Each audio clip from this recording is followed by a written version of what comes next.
পিরোজপুরের মঠবাড়িয়ার সাপলেজা ইউনিয়ন উপসহকারী ভূমি কর্মকর্তা তিমির কান্তি হালদারের বিরুদ্ধে জমি নামজারি সহ বিভিন্ন কাজে নিয়মনীতি লঙ্ঘনের অভিযোগ উঠেছে। স্থানীয়দের অভিযোগ, টাকা ছাড়া তিনি কোনো কাজ করেন না।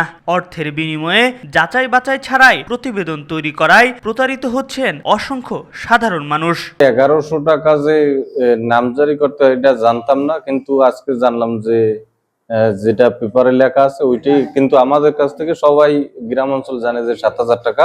অভিযোগের ভিত্তিতে বৃহস্পতিবার আজকালের পিরোজপুর প্রতিনিধি ও অন্যান্য সাংবাদিক সরজমিনে গেলে সাংবাদিকদের সামনে বসিয়ে রেখে হঠাৎ দৌড়ে পালিয়ে যান তিমির কান্তি হালদার। এরপর ফোনে যোগাযোগের চেষ্টা করা হলেও সাড়া মেলেনি। পরে এ ব্যাপারে ইউনিয়ন সহকারী ভূমি কর্মকর্তার সাথে যোগাযোগ করলে সমস্যা সমাধানের আশ্বাস মেলে।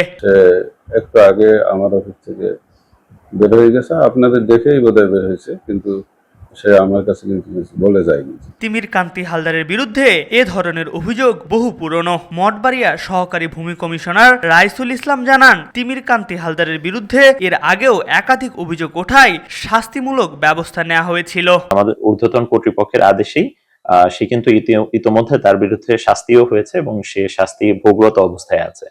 তার ইনক্রিমেন্ট কর্তন করা হয়েছে, তার যে প্রমোশন হওয়ার কথা ছিল সেই প্রমোশন গুলো কিন্তু বর্তমানে আটক অবস্থায় রয়েছে।